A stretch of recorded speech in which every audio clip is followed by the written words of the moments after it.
What is going on to you guys? Welcome back to the YouTube video. So today, as you read the title, we're going to be making some beautiful crystals of copper sulfate.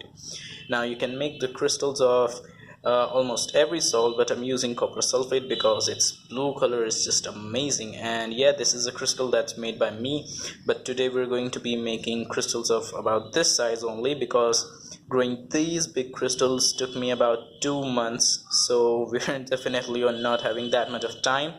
Anyway, you can make these crystals so big as well, but you need time for this, you need to be patient for this, and yeah, hurrying up can destroy a crystal.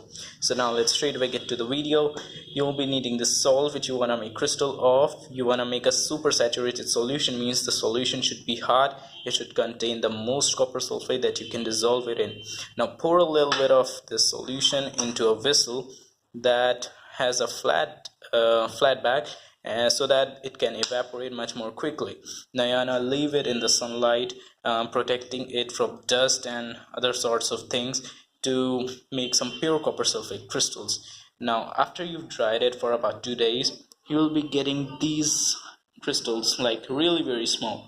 And out of those you want to select a crystal that's of the biggest size, like this one.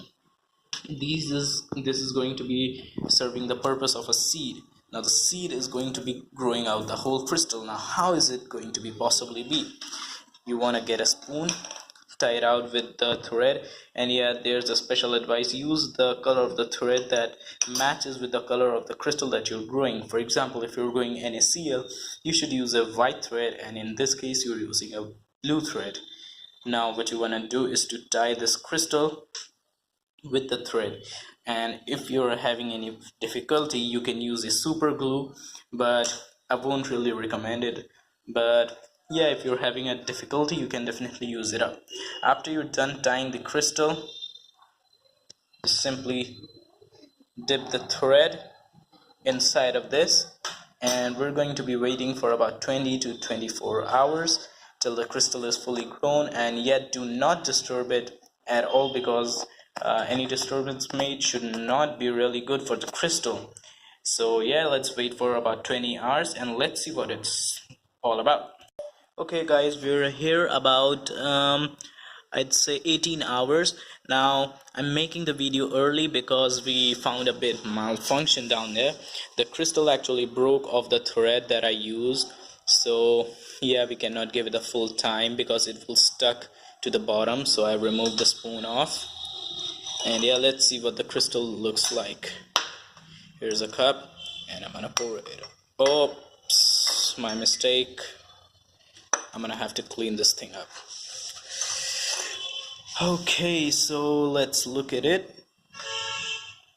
Yeah, there we go guys. It's definitely a bigger crystal. You can go back in the video and see that what we started off with and what we have made right now. It's definitely bigger, definitely more prettier. And if you look at it in the light, it's not focusing at it, I don't know why. Okay, there we go. If you look at it, you'll see it's really very beautiful, really very pretty, and yeah, much bigger than the previous one. And also it broke off earlier, which I wanted it to. Obviously you can grow it much more bigger. For that you'll be needing a bigger vessel, such as a glass or a bucket in a ultra big crystal. But yeah, that's it for today's video. If you guys liked it, make sure to comment down below that yeah, it worked. Leave a like on the video, subscribe to the channel if you're new, and yeah, if you're facing any freaking difficulty, make sure to comment it down below. I'll be answering each one of you individually. So yeah, that's pretty much it from today's video. Hope you all enjoyed. See you next time, and it's out.